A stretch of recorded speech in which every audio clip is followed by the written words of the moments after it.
Hey guys, how you doing? Take 2 or 3, I don't know. But anyway, Santiago Rivera here with KFWC Outdoors, and this is part of KFWC Outdoors Raw.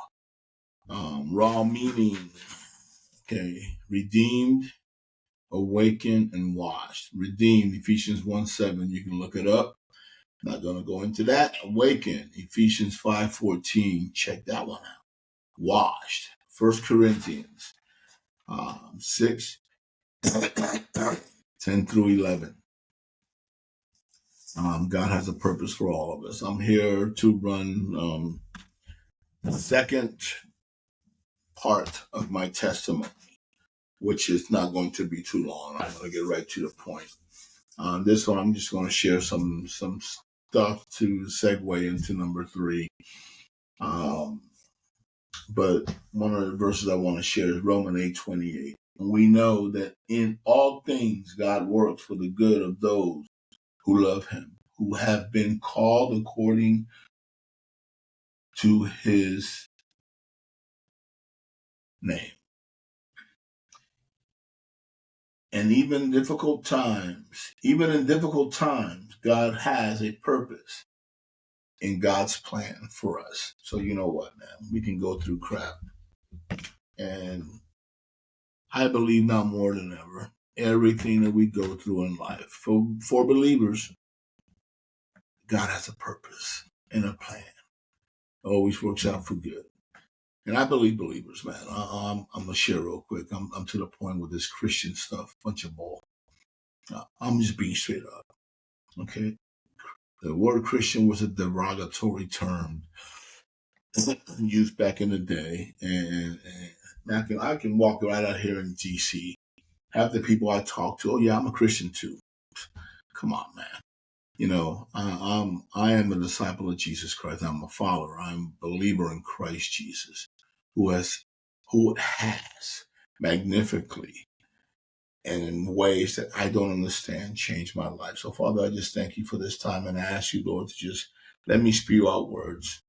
What is not supposed to come out of my mouth, may it stay inside me, Lord. And I pray, Father, for those that will take whatever they take, Lord God.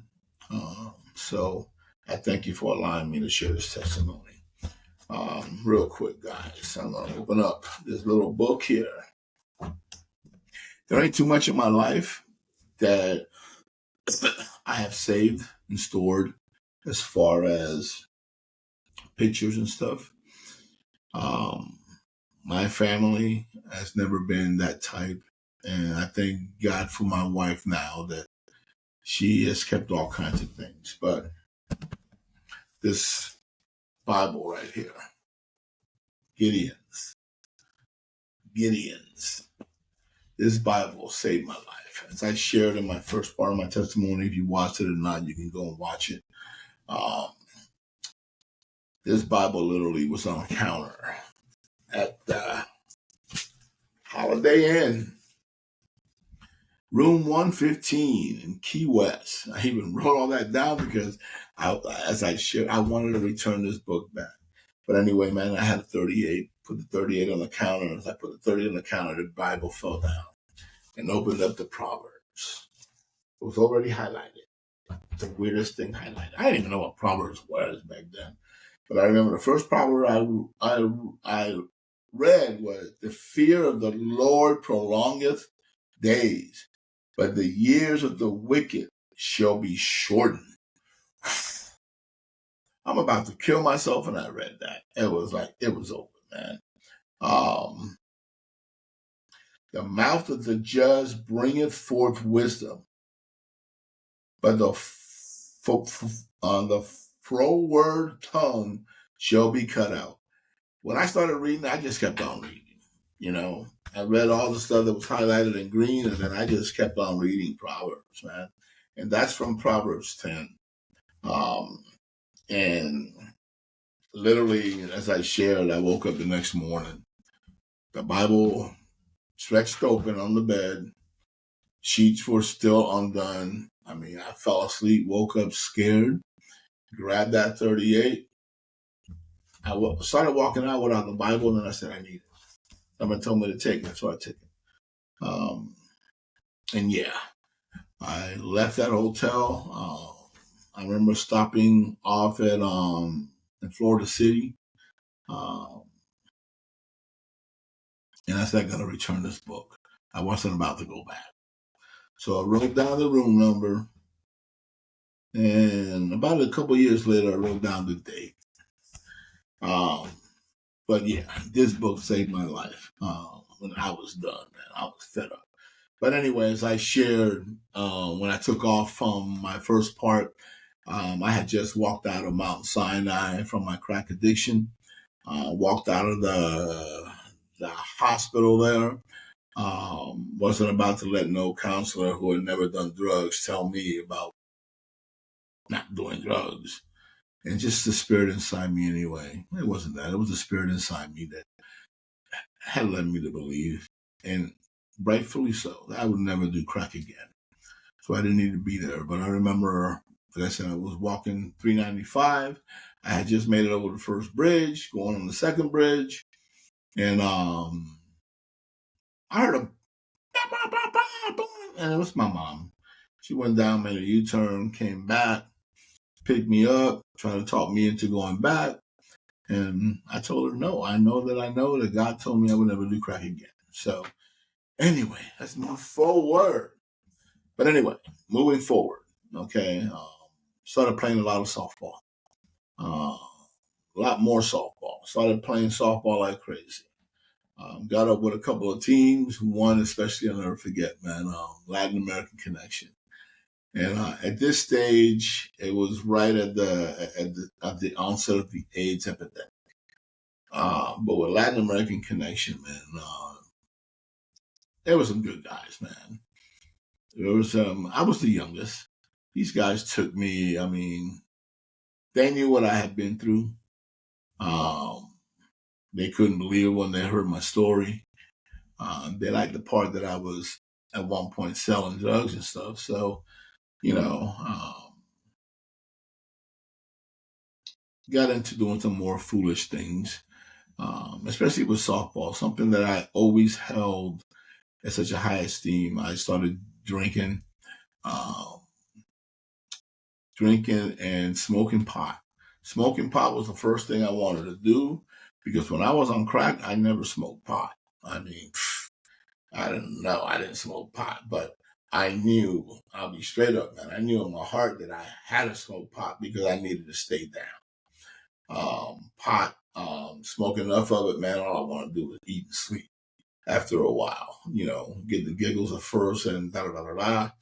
And that's what I did. And I smoked pot, wake up, smoke pot. Um, the way to work, smoke pot. The way to play softball, smoke pot. Drink some beer, have a couple um, Jack Daniels and Coke with a lime. That was my drink at the time. That was me. Did that for quite a while. Never did crack again, but did that for quite a while. Then I got into some more serious travel ball, and that's when Bowen's Bombers. I'll never forget this old man, um, Bowen's Bombers, came to my mom's house, and he picked me up. I mean, came to my mom's house, asked my mom if I could play on this team. I was like, man, I'm old enough. But Bowen's Bombers was some good old boys, man.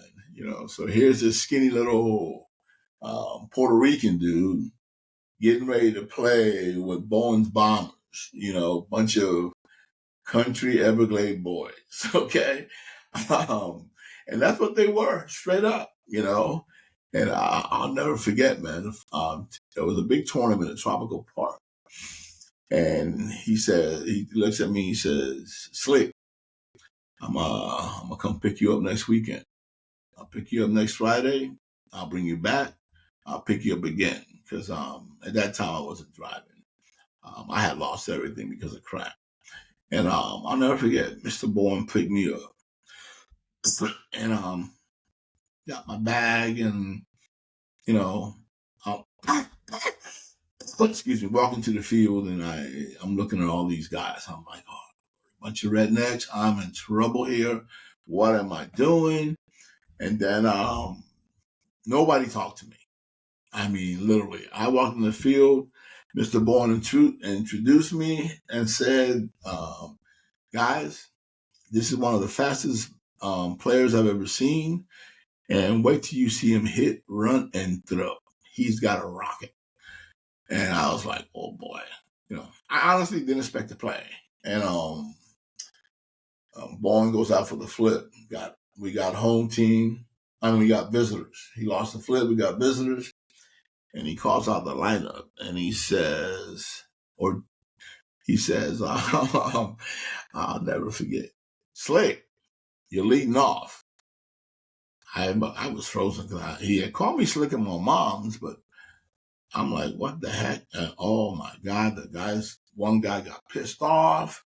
What the heck's going on? Because back then in those days, if you didn't play, guys got all pissed off. And he looked at me, he came up to me, he says, look, man, I've seen you play. Just do what you do. This is my team. And I had no choice. I wanted to play, so went up, and it was funny as heck because I was good at going to the right side. I hit that right side line, and I took off. That was inside the park. Literally, the only one that came out to slap my hand was Coach Bourne. Nobody else said anything. And I remember a few innings later, I'm coming back up to bat, and these guys were big. I mean, they were hitting bombs. I was just there to get on base. And I remember my second time up, Bourne comes up to me, the same thing, just do what you do. And they put a shift on me.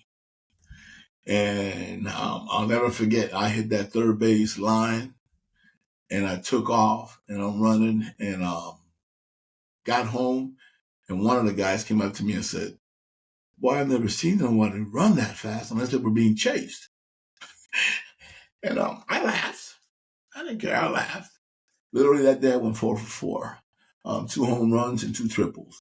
By the time we left that park, these guys were all up on my side, man. I mean, it was cool, And remember on the way going home that day, because we basically had played 3 games Saturday, so we were waiting for the losers bracket to play through. And Bourne's taking me home, and he says, I told you, just do what you do. And played with them for a few years. Traveling the country. Bourne would give me my own room because I just wasn't comfortable. I didn't mind the beers, but they were titty bars. I didn't do titty bars, man. That's one thing I thank God. I just couldn't understand why anybody would go into a titty bar. Excuse my language, but yeah. But anyway, that went on, and played for a few other teams. Started getting my own team together. That went on for some years, and I shared in the past my past video that I had an older son, Santiago. We called him Willie. When I started playing with my own team, he traveled with me. He watched some of our games, and I became, I got to the point that I didn't want to drink and play ball, so I wouldn't. Everybody knew that I was no longer going to be drinking before games. After games was different, but never before or in between games. I just didn't drink.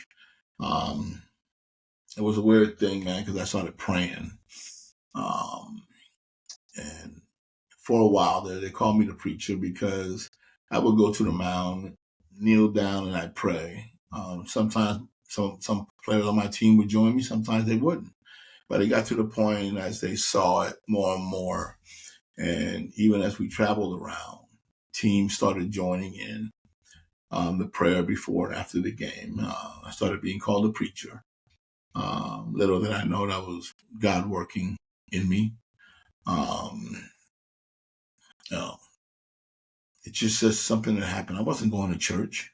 I was reading the Bible once in a while, but I wasn't going to church. But I just knew in my heart that I had to pray, and I did that for some time.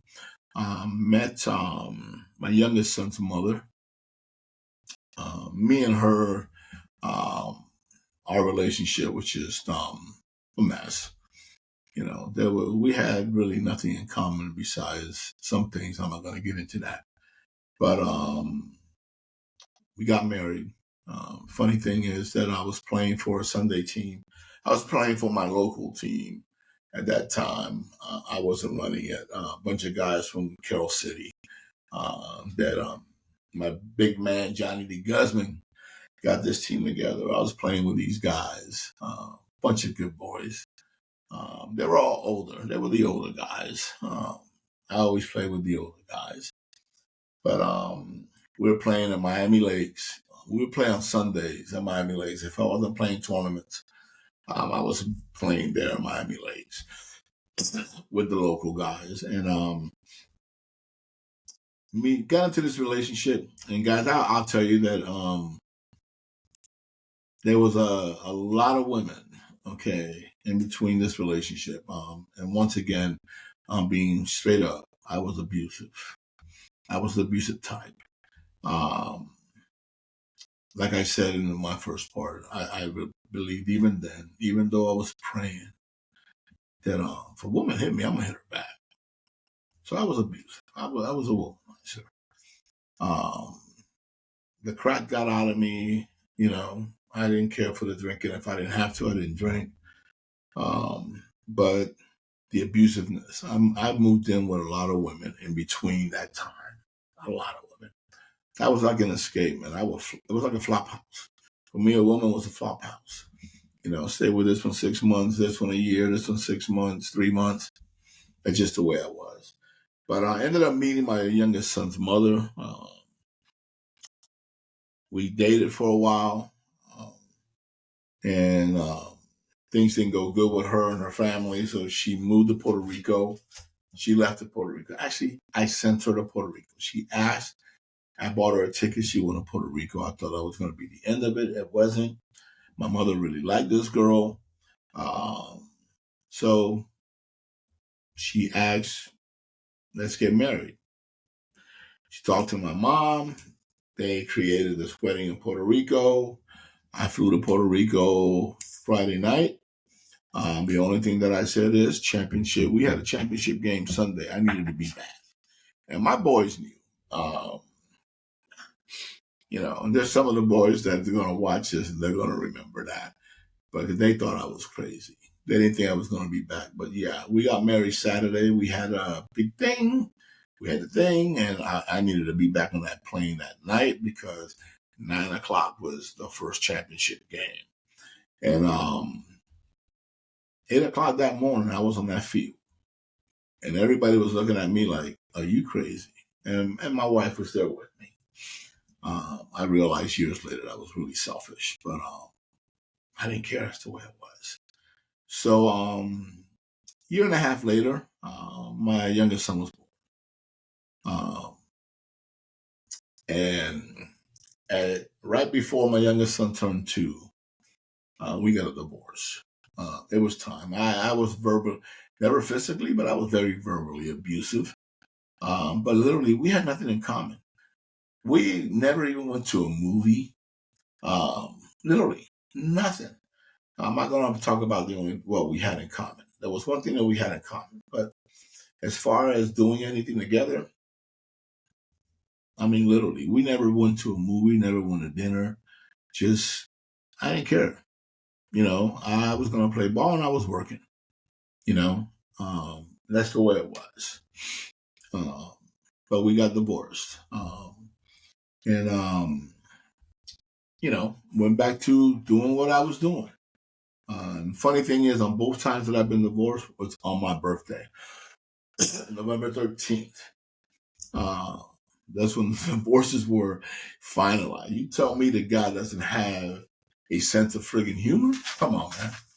November 13th, both times that I have gotten divorced in my life, The docket fell on November 13th in the city of Miami, the county of Dade County. So I always thought that was kind of strange, but yeah, we got divorced, and I went back to the flip flopping with women and being abusive when they were abusive. Even though I was preaching, and they called me the preacher. I was living a lie, man. I was living a complete friggin' lie. But through that time, I ended up meeting years past. I ended up meeting a woman, and this is when God really taught me a lesson because everything came full circle. I had been celibate before meeting her. Literally, I had been celibate for about 2 years. And during that time, it was funny because a lot of the guys that always used to see me with a woman. And for those 2 years, you know, teams at Ben Franklin, you guys that don't know me from the past, a park in North Miami and played ball at, everybody thought that I had gone to the other side. People knew that I was hanging out at gay bars and lesbian bars on South Beach. But I used to go there because they never bothered me. I never ever once in my life got hit on by me. But I remember when they found out that I was playing in the gay league at Tropical Park. Sunday morning was the gay league, and probably still is. But I had gone there. Actually, my thought of going there was I was going fishing. There's a canal back there. So my thought was to go fishing. And I did. I went back there, probably by the pavilion. I fished for a little bit, but I couldn't stop turning my head watching the games. So after about an hour, I decided, you know what, I'm going to go watch the games. I don't care if they're gay. Went and watched the game, and there was a team, I think it was Field 2. It was a team, they were short players, and they were waiting for this guy. And I was always prepared to play. My bag was always with me. So this guy, Hank, comes up to me and said, man, can you play? And it was funny because there was an umpire.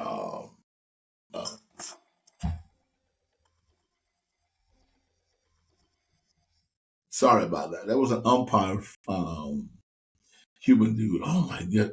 What was his name? I can't remember his name, but he said, that man can play.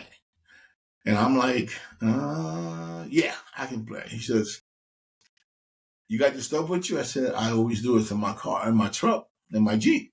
So I went and got my bag, went in the bathroom, changed, and we had 9 players. They put me in center field. Once again, Rico was the umpire's name. Rico told them, put him in the field, in the center field.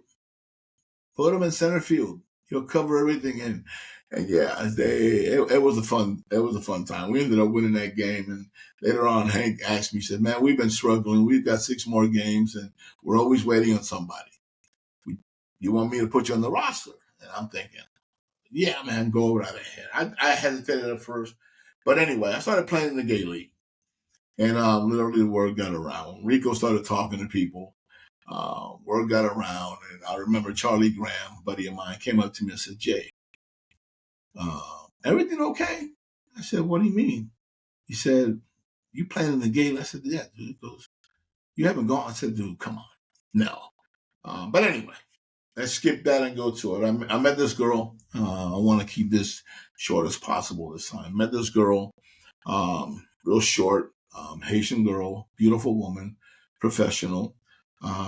She was a dental assistant,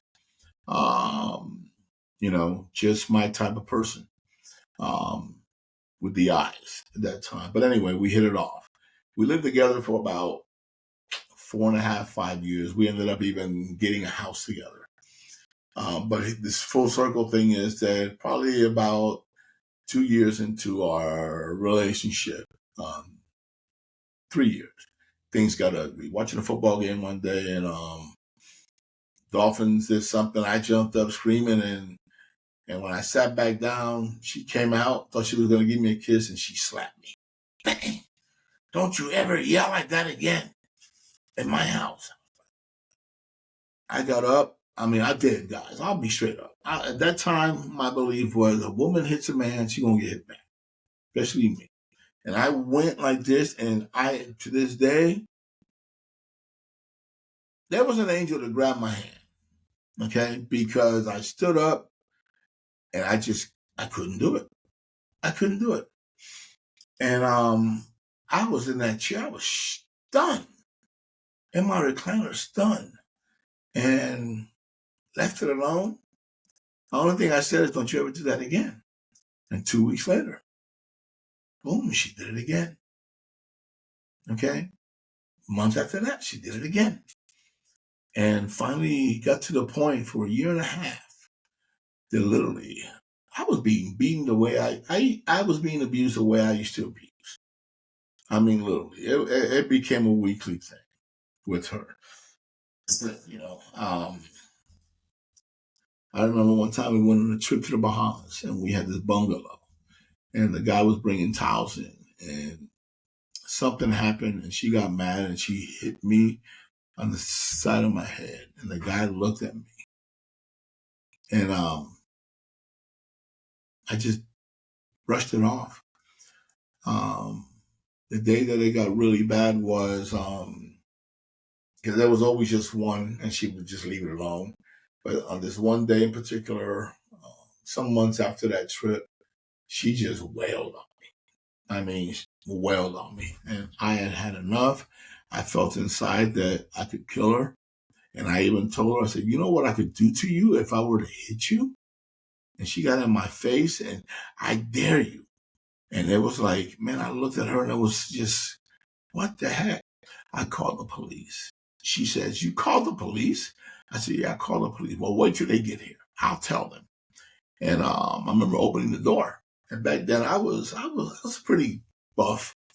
And the policeman looked at me and said, well, somebody called for disturbance. I said, yes, sir, I called the police.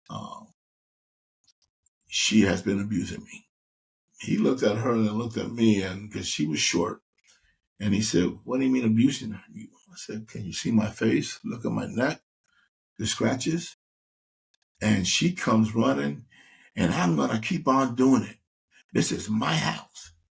And I guess she didn't realize that at that time, Florida state had changed when it came to domestic violence. And it was no longer a matter if I wanted to press charges. It was a matter of if she admitted it. They saw the bruises on me, so they arrested her. That was Friday night. She was there until Sunday evening, when they released her. But by that time, I had made up my mind. I'm ready to get out of here. I had already called for a moving company. I was going to take all the furniture. I was going to take everything. I mean, literally everything.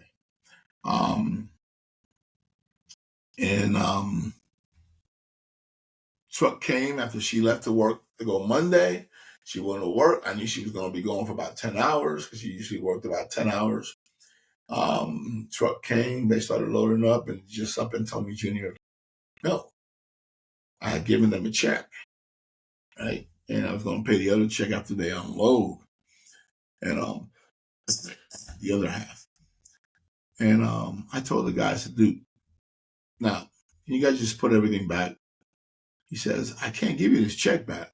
I said, I don't care. They unloaded everything. I took all my personal stuff. The one thing that I did take was I had bought her a diamond ring, real nice diamond ring, and she tried to hide it, but she had a habit. She didn't know. She had a habit of hiding stuff in her shoes, and her closet. We had individual closets. Her closet was nothing but shoes. So I just started shaking the shoes, and I found that $8,000 diamond ring. Took that, and that was the last time we were together. My mom really liked this girl as well. She liked my second wife. She liked my mom always liked all the ladies I was with. You know, they were good people. Most of them were good people. But this one, my mom was really upset because we had a house together. I gave up the house. I didn't want no rights to it. I didn't give a crap. Take it. Even though later on I regretted it, but that was my flesh. And it was like a year and a half later Um, I had after that relationship, I had been celibate. I was like, I'm not dealing with it. I'm not, I'm trying to figure this crap in my head. I can't believe I didn't hit her. She hit me, and I'm the one that's being abused, and da da da da da. My mom, the whole time, year and a half, 2 years, she always blamed me. She would tell me, "I know you abused her. I know you hit her." Da da da da da da da da. And I would tell my mom, "No, I didn't, mom."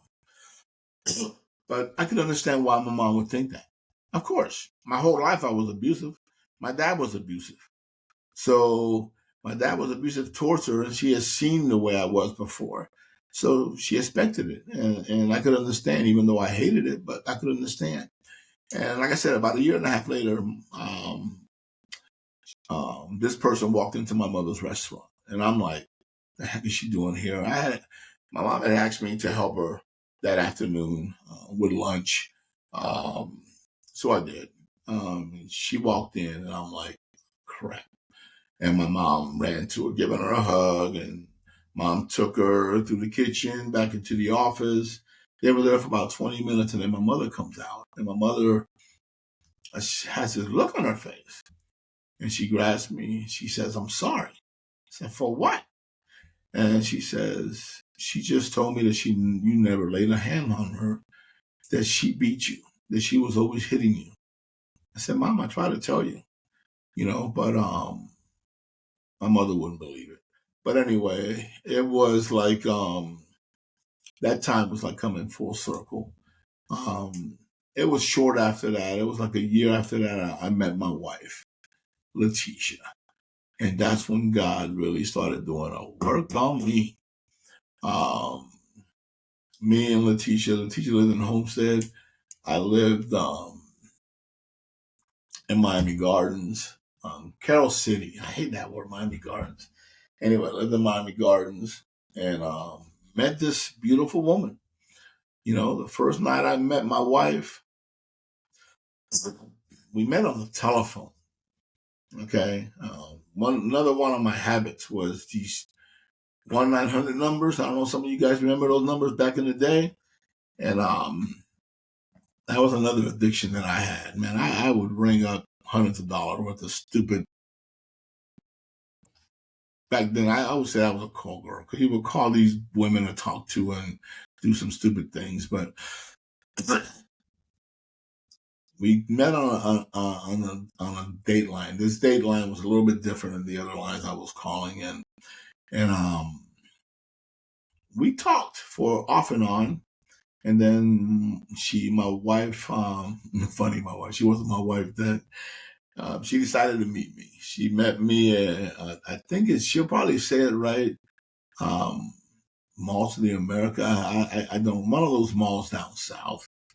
And I'm thinking, as a dog, I'm thinking, here goes this beautiful girl, short, everything that I like, short hair, nice strong leg. I mean, my wife, I mean, and we met. As a matter of fact, I actually hid in a corner of the mall, and she almost walked up to the wrong dude. Funny enough, but we ended up meeting, and we had dinner. We talked, and I walked her to her car, and I'm thinking, at least I'll get a kiss. And I'll never forget. I bent over to give her a kiss, and she put her hand in my face, and I was shocked. I was mad, actually. I'm thinking, I just bought dinner. I did this. Not even a kiss. I'm going to South Beach, and I did.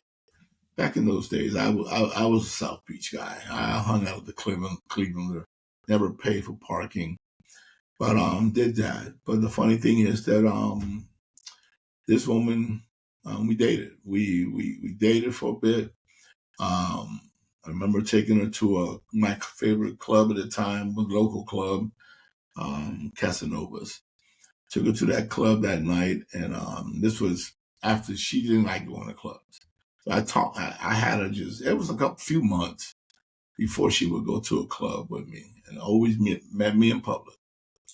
And went to this club, and back then I everybody knew me. So we get into this club, and we sit at this little table, and this couple sits next to us, and literally the couple gets up, they put their napkins on top of the glasses so people know, hey, the table's taken. This guy comes along with his girl, and he takes the glasses and moves them. And I'm like, dude, you can't do that. And the guy came up to me and said, I can do anything I want. And I stood up, and then Bear, I'll never forget, Bear comes up with head bouncer, Casanova, comes up and says, Jay, what's up? I said, man, this couple over here dancing had their cups there, and a couple walks up. I said, they had the cups there, and this man just moves them. You know, they were covered up. And he looked at the guy and said, nah. And what ended up happening that night, he spiked my drink. We did the same thing. The teacher started dancing. I mean, I didn't realize she was a friggin' break dancer. I didn't realize that she was part of a group, and literally, place shut down. I mean, Bear comes up to me and says, man, Jay, can we ask your girl? She'll go up on top to dance? Can I ask her? I mean, the teacher was dancing. And after a while, I went back to the table to have a drink, and that's when lights out. I mean, somebody drugged me. And I think it was that guy. I know it was. He drugged me, and ended up in the hospital. Bear had carried me out. Ambulance came, and literally 16 hours later, I woke up in the emergency room. And first person I saw was Letitia. And my first thought in my mind was, oh boy, this is it. So yeah, we'll get more into that. I don't want to make this thing too long. But anyway, during that time, I had an offer with a company I was working with in Pompano to move to North Carolina. I wasn't planning on moving to North Carolina, but they had asked me, and I at first said no. I fought it. Hamlet, North Carolina. You guys check out Hamlet, North Carolina. Okay, you're gonna see a railroad. You're gonna see Confederate soldiers, the Confederate flag. So I told my boss, ain't no way I'm going to Hamlet, North Carolina. Not this Puerto Rican black dude. And I'll never forget in the meeting, they're all laughing. And I'm like, I'm not doing it. And there was another dude there named Junior. We were both JRs. And he was from Jamaica. He says, man, me and my wife are moving. I said, I'm not about to be hung in no tree. And the weirdest thing happened that a couple months later, they had been moving the company, and they were going to leave my department in a small warehouse. Me and the 12 guys were gonna stay there, the Walden apartment, and they were okay with that for a year and a half. We had agreed on that. And October of that year, 2006, and I woke up, and something told me, you got to go. It was like the night that I was delivered from drugs. That night when I heard that voice, the time that I was going to knock out the person I was living with, that I felt that something holding me back. But it was so heavy that I said, I got to go. I went into my boss, and I remember his son said, what's up? I said, I want to leave. I'll go with you guys. He said, well, we can't. We already made plans. We rented a warehouse. I said, well, if I don't go, then I got to quit working here. And he says, well, give us till March. I said, no, if I'm going to go, I got to leave before Christmas. And bingo. They looked at me. A week later, they came to me and said, okay, December 24th, 2006, I was living in America's Best Inn in Hamlet, North Carolina, right off of US 1. Yeah, I was there. Excuse me, I was there for Christmas. But that's when God changed my life, guys. That January, my son, Richard, that I had not seen because I I had been a deadbeat dad with him, and I spent no time with him. He went from 2 years old till I think he was 15, uh, 16 at the time. No, actually not. He was freaking older than that. Even though we had seen each other off and on, no, he was already married. You know, that January was the first phone call I got from him. I remember working in Hamlin. I got a call, and I knew it was him. I didn't answer. What am I going to say to a son that I ain't seen or spent any time with? I know he's married. Okay, I know he has my grandson. But what am I going to say all these years that I wasn't there? And he kept on calling. And it was probably about March that I finally picked up the phone when he called. But in between all that time, um, there was something different about him, his voice. And his voice was one of those voices that I've heard before. And it was a change in him. You know, I had heard stories, my mom telling me that Richard was getting into trouble, that she was praying that he doesn't turn out like me. And then I'm hearing this stuff, and I'm like, yeah, I'm praying that too. I'm hoping that he's not, because if he does, I've always believed in the sins of the father that they turn out to be worse. But the more I heard his voice, and I remember this one time in March, well, I listened to the thing, and he says, all I'm going to tell you is, I forgive you.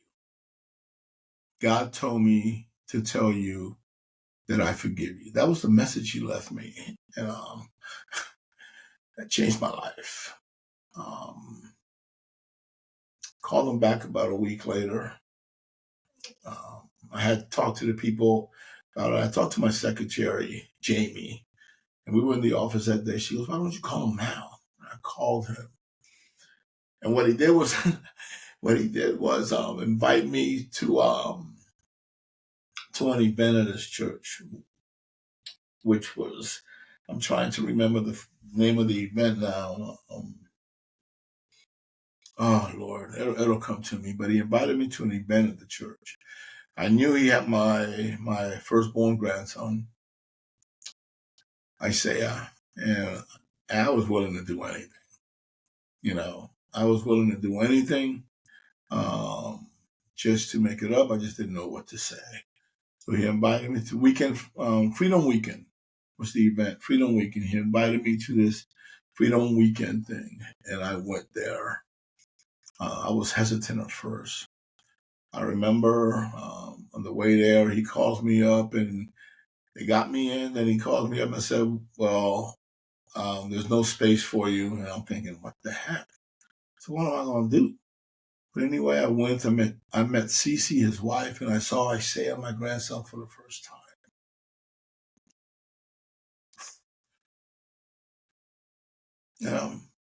And I realized some things then. But it was funny because he had told me before I got there, he said Isaiah doesn't come up to anybody. So don't be surprised. He doesn't come up to strangers. But he came up to me. My grandson came up to me. He was outside in his underwear, diapers. I was able to hold my grandson for the first time. That was my first time able to hold my grandson on my youngest son's side.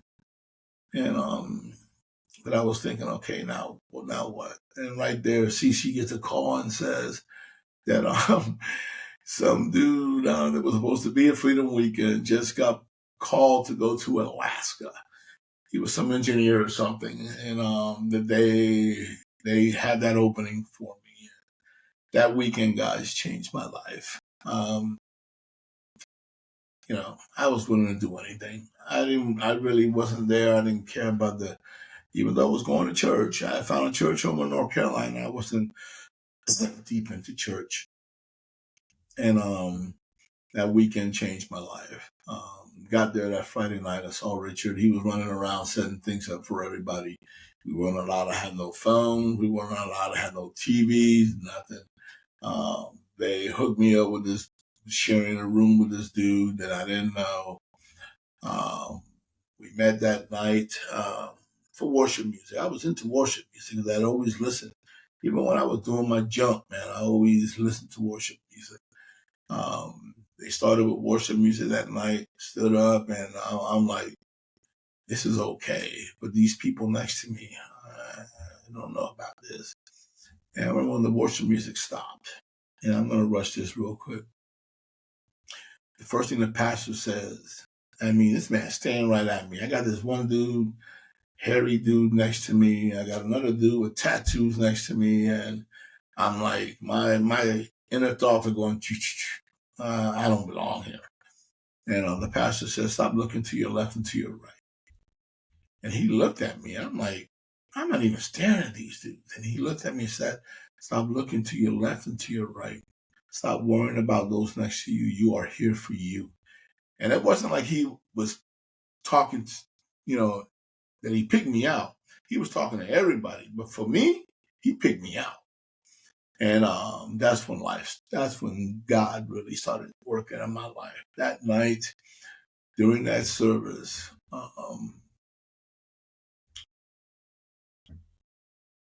things started changing inside me.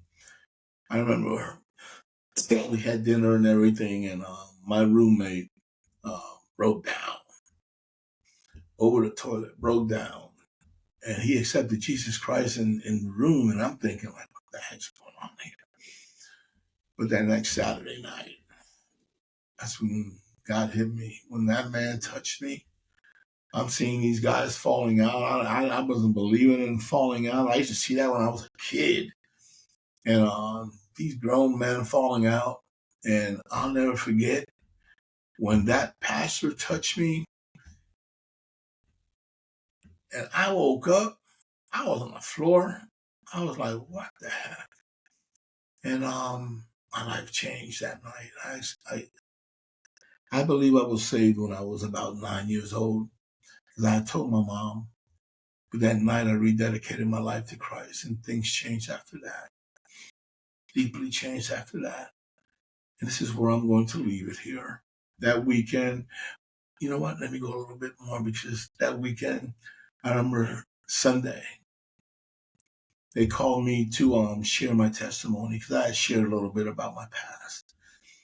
And that was actually the first time that I shared my testimony in front of a bunch of strangers, because the churches that I shared, I knew the people. But that pastor called me this is funny, because this goes back to my childhood, and it goes back to some stuff when in my early 20s. He called me the runner. I had not been called the runner since a pastor called me the runner, and I'm going to share some of that later on, when I was long ago. And he called me the runner. I shared my testimony, but that was the day it changed my life. Thank you, guys. I'm going to share some more later on. I appreciate you guys. I can tell you one thing right now. My relationship with my kids, it's not where I would want it to be. We have a total of 8 grandkids, plus great grandkids. And it's not where I would love it to be right now. But you know what? I'm okay with that. I'm okay with that. I pray that in the future things change. You know, I know this is part of why God has me after young men, because now what I'm doing, and I'll get into this next time, I'm realizing there's a lot of us that grew up, and there's a lot of kids now more than ever are growing up without fathers, you know. And I pray that the church wakes up and realizes, okay, that we're losing a generation that is so vital to the church. And I mean the older generation. Everything now is so geared up to the younger generation. Okay, I go to church and I see these older guys that I know full of wisdom, full of love, because they've been through the muck and mire, and there's not much for them in the church. So yeah, do I wish that my relationship with my kids were better? Especially, my oldest son, and my oldest grandson, we were able, especially my oldest grandson, when I went to Florida this past summer, we mended some things and we got to know each other. And I got to hold his son, my great grandson, for the first time. So there, I'm being blessed, man. And it was 4 generations in one spot. This past summer, I never thought that I would still feel that. And I pray that when my youngest son, things happen, that God works. And there could be those generations together in one spot. I wasn't the best father, to a point I haven't been the greatest grandfather, but there hasn't been no time because of the division and stuff. I'm just to the point that I don't need to deal with this stuff, man. It's better to just to be set aside and to be in the mix of crap, and I don't push things no more. So it's all up to God. Do I still pray? And this is something that I told both my sons, that I pray one day that, man, all of us could be on the water in a kayak, because I've been with both of them on the water, kayak fishing, never together. And it'd be great, man, to have all of us, the grandkids, the great grandkids, on the water together, one picture. And maybe I'll get that. Maybe God has got a plan and set that up. So I just thank you guys. Thank you for listening. And I hope this is changing somebody. I didn't expect it to go this long, but it has.